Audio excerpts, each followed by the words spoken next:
ગિરના દરવાજાથી માંડી અને જવા રોડ સુધી પૂછશો ને કે વ્યાજ બટાવના ધંધામાં કોનો હાથ છે કોનો ત્રાસ છે તો તમને વિશેષ માહિતી મળશે.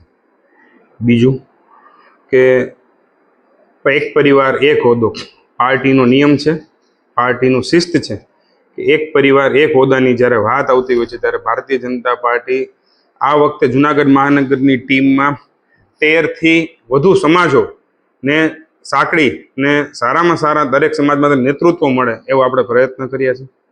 એમના પરિવારમાંથી પણ મહિલા મોરચાના અધ્યક્ષ, આ ખૂબ મોટી જવાબદારી હોય છે. આ મહિલા મોરચાના અધ્યક્ષ તરીકેની જવાબદારી પણ વડીલ શ્રી આરતીબેન જોશીને સોંપવામાં આવેલી છે. આરતીબેન જોશીનું પણ પાર્ટીમાં ખૂબ એવડું મોટું યોગદાન છે. ગઈ ટર્મમાં ભારતીય જનતા પાર્ટીએ એક પરિવાર એક હોદ્દાને હોવા છતાં એમના પરિવારમાંથી તેજસભાઈને પાર્ટીમાં યુવા મોરચાના ઉપપ્રમુખ પણ બનાવેલા હતા.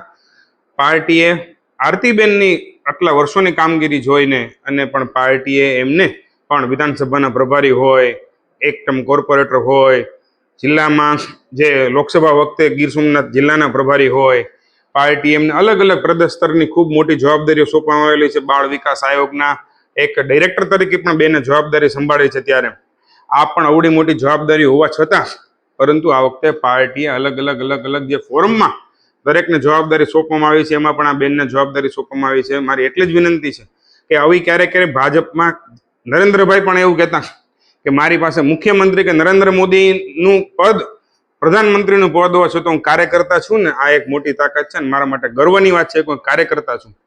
બીજી વાત એ પણ છે કે જે રીતે કોના ઈશારે આવું બધું ષડયંત્ર થઈ રહ્યું છે, શું લાગે છે? કોના ઈશારે થઈ રહ્યું છે આ પ્રશ્નનો જવાબ તો કદાચ એ જ આપી શકશે, હું નહીં આપી શકું. પરંતુ કોઈના ઈશારાથી કોઈના માર્ગદર્શનથી થઈ રહ્યું હોય એવું અત્યારના તબક્કે જોતા એવું લાગે છે. પણ સાચું વાત એમને જ ધ્યાનમાં આવશે.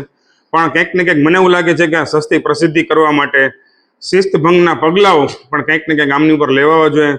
પોતે આ એક વાર નહીં, બે વાર નહીં, ત્રણ વાર ભારતીય જનતા પાર્ટીની જ્યારે જુનાગઢ મહાનગરની ટીમ ડિક્લેર થઈ, ભારતીય જનતા પાર્ટી જુનાગઢ મહાનગરની નવી જવાબદારી નિયુક્ત થઈ ત્યારથી સતત આક્ષેપો કરવા આ વાત પાયા વિહોણી છે.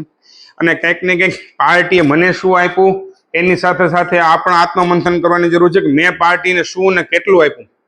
ચિત્રગુપ્ત મૌર્યની જેમ પાર્ટીમાં જે ચોપડો લખાઈને એવું કેન્દ્ર સરકાર અને પ્રદેશના નેતૃત્વ આ ચોપડો લઈને બેઠા છે. તમે જે કંઈ કામ કરો છો એ પાર્ટીમાં પ્રદેશ લેવલે પણ એમની નોંધ થાય છે.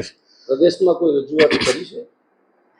પ્રદેશ અધ્યક્ષશ્રી, પ્રદેશ મહામંત્રીશ્રી, અમારા ઝોનના મહામંત્રીશ્રી અને જુનાગઢ મહાનગરના પ્રભારીશ્રી, આ ચાર જે અમારું શીર્ષ નેતૃત્વ છે એમને પણ આમનાથી સવિશેષ માહિતગાર કરવામાં આવ્યા છે.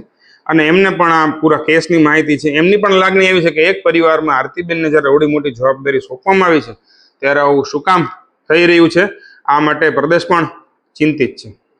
કોઈ પણ પગલાં લેવામાં આવશે?